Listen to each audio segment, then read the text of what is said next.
We're in Pluto's retrograde, which again, it started April 29th, and it's not going to end until October.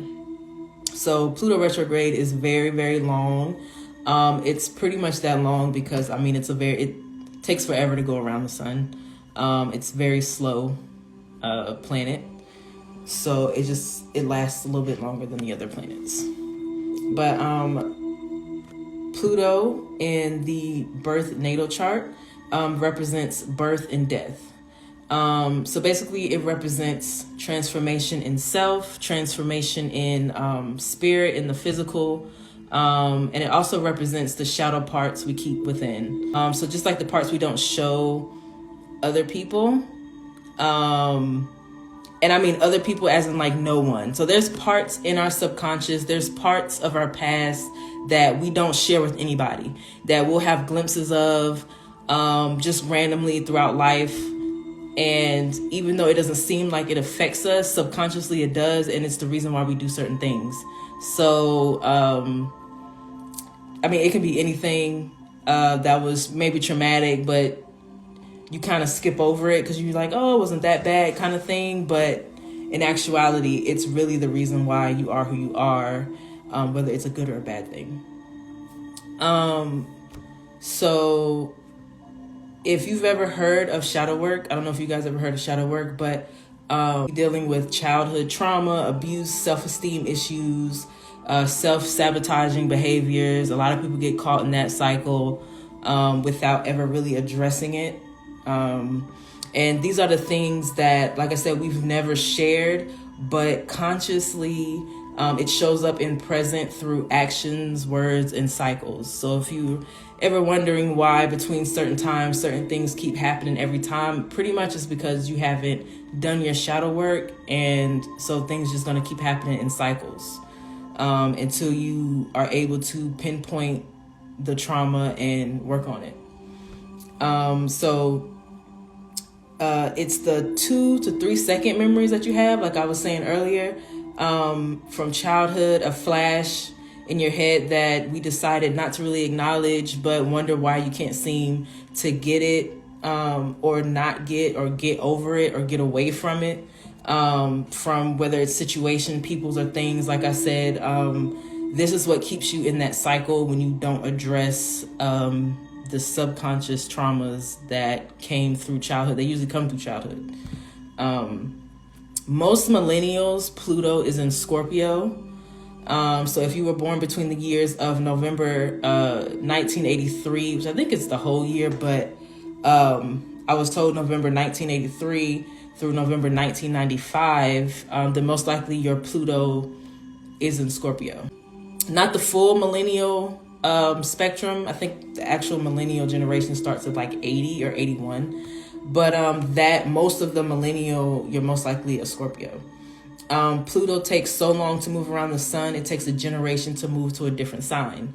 So right now, after Scorpio is, that's a water sign. So after Scorpio is Sagittarius. So I think right now, people who are born right now should be in Sagittarius. Their Scorpio, I think, will be in Sagittarius. So being in this generation means that we share the same traumas, whether it's abandonment, physical or emotional abandonment, or high divorce rates. We have experienced so many social issues, the pandemic, 9/11, economy crashes. I think we experienced 2 to 3 economy crashes, depending on, like I said, when you were born. But we seem to all share this pain in silence. And I've noticed on social media, we laugh about it, but I really think that it's another way on how we just kind of deal with our trauma, just by kind of just like all agreeing that it was fucked up, you know, over social media. How like you grew up black when, and it's like your mom throwing shit at you, and like the way they used to talk to you and stuff like that. Like, yeah, it's funny because it happened to us, but then if you really think about it, it's like, damn, throwing skillets and just hard metal objects at a child is crazy. And I think we can all agree on that, whether it happened to you or not, that's not normal. But it is like something that we do agree upon as millennials. Like we kind of laugh about it, like, yeah, that happened, or, We definitely been through crazy elections, a large amount of deaths. So it's just, it's just one of those things that, like I said, we just don't fucking talk about. So when Pluto is in retrograde, these traumas and this shadow person of you will surface whether you want it or not. You will either work on it during this time or you will be forced to. And it can either go good or bad whether you're trying to work on it or not. A lot of people, if they're starting their spiritual journey during the Pluto retrograde, just a lot of stuff will come up. Back to back to back. You'll be reminded of all kinds of shit that happened in the past. People from the past will try to come back into your life. Family issues will come up. You'll wonder why, if you have issues with your family, you'll wonder why, like, all of a sudden now it wants to get worse, or something happened seriously. And so now there's like this big drama coming up in your family. It's because, like, it's like cleaning you out, basically. It's like pulling it up, and it's like, what are you going to do with it? Are you going to do something with this? Are you going to heal it? Or are you just going to shove it back down, pile more on top of it, and then next year, you're just going to keep having this regurgitation of bullshit that keeps coming up that you're not trying to fix. So that's what's happening. So if you're doing your shadow work, or you're trying to look into doing your shadow work, it would definitely be smoother for you. But like I said, Pluto retrograde is not all bad, especially if you're trying to figure out why you do certain things that you do. It could just be very essential. So the signs who are affected by this the most are cardinal signs. They are influenced by this the most because they are the beginning of the seasons. So you have Aries, Cancer, Libra, and Capricorn. They're all the beginning of each season. And they all have leadership personalities that reflect this. So they're always, the leader, the head of, that season. So they have those leadership qualities. They are passionate and have the ability to change their external surroundings. So they are, however, very impulsive and restless, and instead of assessing what's being brought to the surface during this time, they just constantly react instead of sitting back and actually analyzing what's going on. So when it comes to Aries, Cancer, Libra, and Capricorn, you guys kind of have to, like, when these traumas and when these things come up, don't shove it back down. Don't act like it's not there. And again, just don't move impulsively.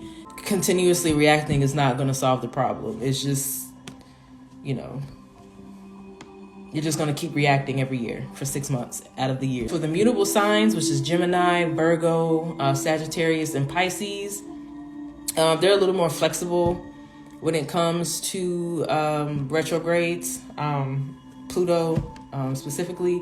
Mutable signs are flexible, like I said, and can adapt to change a little bit better. And this trait comes from them being at the end of the season. So they literally do good with change. They thrive on change. But mutable signs can be moody. And when shit goes wrong, they tend to get caught up in their own shit. So sometimes the emergence of the shadow version of themselves can seem like a mood swing or temporary bad luck, but that's really something that they need to deal with. And they have the hardest time letting go of the past, whether it's good or bad. They just kind of sit on it and just like let it constantly reel through their minds instead of actually being like, this doesn't matter anymore. Let me heal from this. Let me work on this. They kind of just sit on it and kind of like pout. You get what I'm saying? Like they don't really, but if you're really trying to work for it, I will say mutable signs are probably the best at trying to heal, only because, like I said, they're really good at change and being flexible and things happening on a drop of a dime. So, and fixed signs, unlike all the other signs, they're not really as affected as much by Pluto retrograde. They usually need to work on how they express their emotions though, and their needs, because, and more so from my experiences, the fixed signs being Tauruses, Leos, Scorpios, and Aquarius, they have explosive tempers, and they will curse you out a drop of a dime, and dismiss you completely. They don't have a problem with that. They don't have a problem with letting you go and dismiss you completely. So they don't typically stay stuck in the past, really, and they really don't really have any regrets, because they let you know what it was up front. They really, you know what I mean? They could care less. You know, they get what they need to get off their chest. Even if they do have some things come up, they would be quicker to kind of address it and dismiss it instead of healing from it. But like I said, they don't really get a lot of that, because they pretty much, they straight up with they shit. So, yeah. I was going to say especially Tauruses, but honestly, Leos, Scorpios, and Aquarius, I've never met a Taurus that wasn't about their shit, a Leo that wasn't about their shit. Scorpios let you know. Scorpios will let you know in a funny way though. Like, Scorpios will tell you about yourself, but make it funny. But it's still mean, but it's funny. They'll say their throat chakra is naturally on point. So what do you do while we're moving through this retrograde? Like,